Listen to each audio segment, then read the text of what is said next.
Welcome everybody to today's Food Safety Fridays webinar. Today we're going to talk about not losing your cool, a guide to proper cooking and cooling.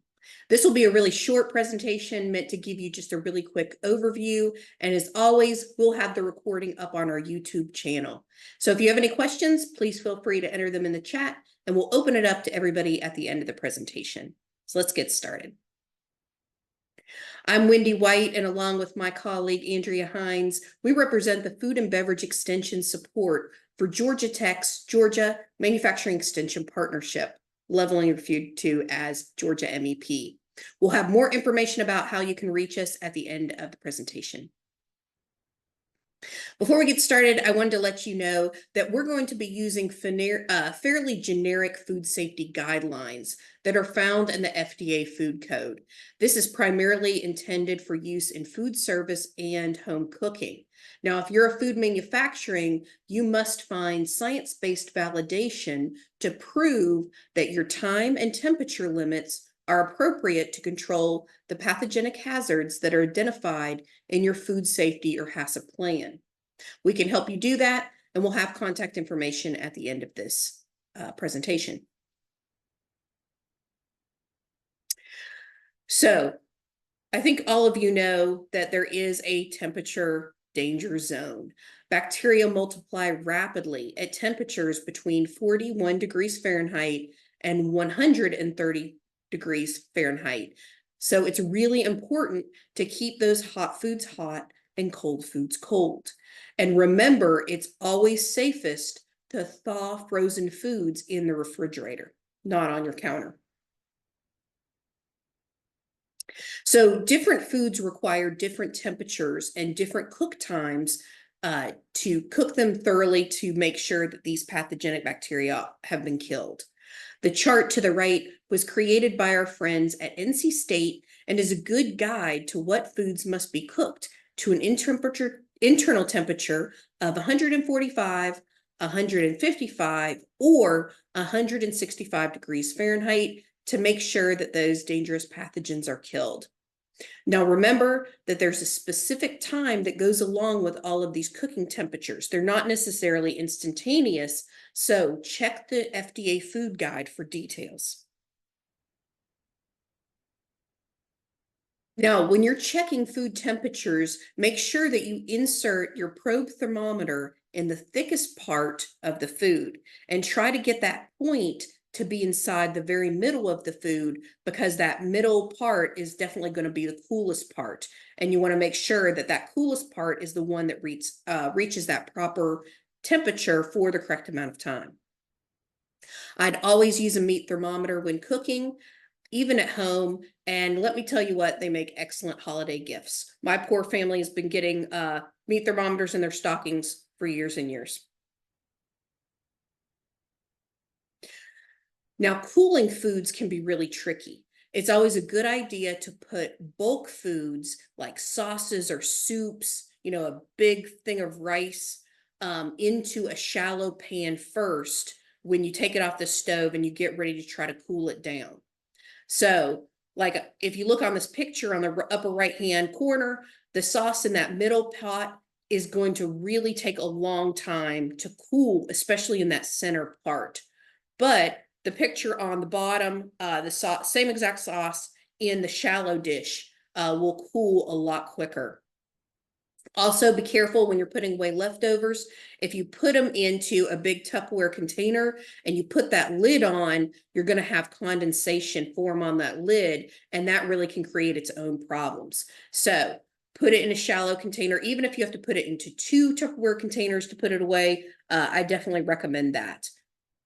So you want to you want to cool down hot foods. You want to cool it down to 70 degrees Fahrenheit within the first 2 hours that you take it off the stove.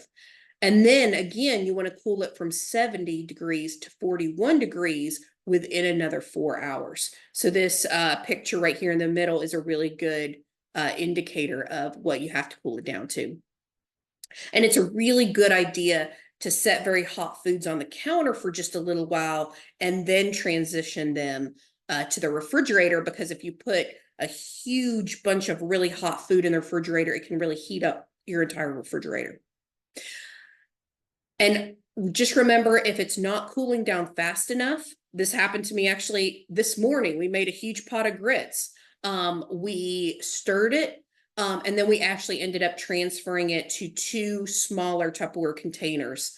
You can even add some ice cubes if it's appropriate for the food, or you can put that container in a pan of ice to really cool it down faster.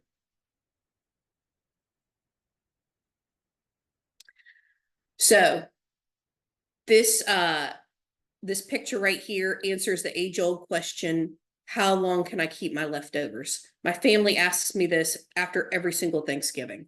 And it's a really good rule of thumb to always discard your leftovers after a week.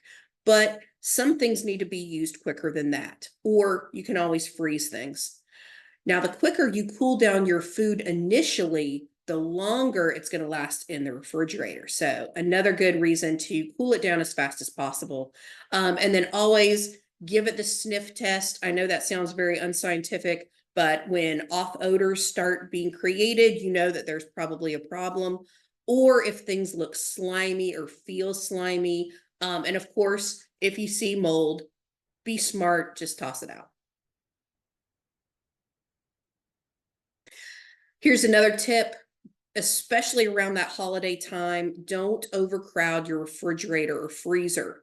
You need to have enough space for air to circulate and for your freezer or refrigerator to really work effectively. So like during the holidays, or maybe you're having a party or big celebration, you might need to bring in a cooler with ice to put some of that excess food into. So just be really careful about that. And then of course, if you don't overcrowd your refrigerator, the food will last longer if it's colder, and you will definitely save electricity because the refrigerator or cooler, they're going to try really hard to bring that down to temp. But if it's too packed full of food, it's just not going to be able to.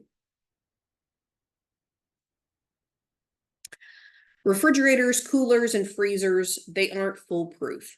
So keep a thermometer inside of these places and think about maybe investing in some automated temperature monitoring that will send alerts to your phone. It's really very exciting. The technology has gotten a lot cheaper recently, and you can buy a setup on Amazon. Also, some people think that freezing foods will kill pathogens, and this is just not true.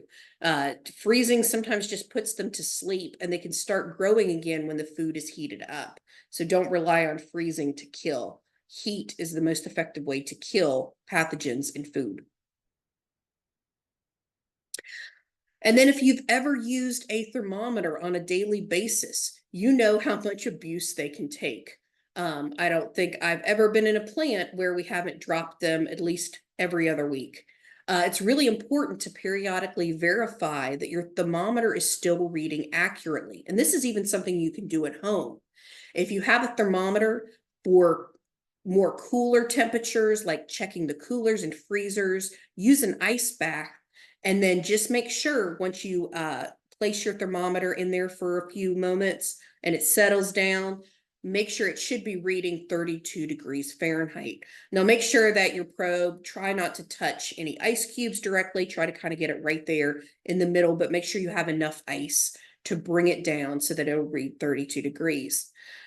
Now on the other hand, if you're using a thermometer for higher temperatures like cooked foods, use the boiling water method. And your thermometer should eventually be reading at 221 degrees Fahrenheit. Now, if you're in a food manufacturing plant, we highly suggest that you use a special thermometer called a NIST certified thermometer. It's usually a glass and mercury thermometer, because that is guaranteed to be reading the accurate temperature. And so use the exact same method, put your probe in either an ice bath or boiling water along with that NIST glass thermometer, and make sure that the NIST thermometer is reading either 32 or 221 first, and then check your other thermometers to make sure they're reading the same thing. Now, some thermometers will let you adjust them, and this process of adjustment is called calibration. But if your thermometer doesn't let you adjust to the correct reading, just replace them if they aren't accurate, because eventually they're going to fall out of accuracy. And lastly, make sure you clean your thermometers after each use.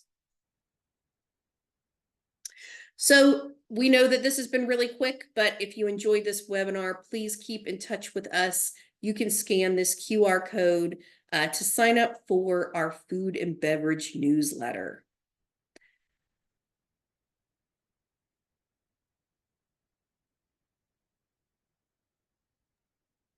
All right, thank you so much. Oh, Yeah, sorry, so Emily. I just no. I just wanted to take a couple moments to tell y'all about the Georgia MEP. I think most of you probably are familiar, but just give me 2 seconds. The Georgia MEP, we are the extension division of Georgia Tech.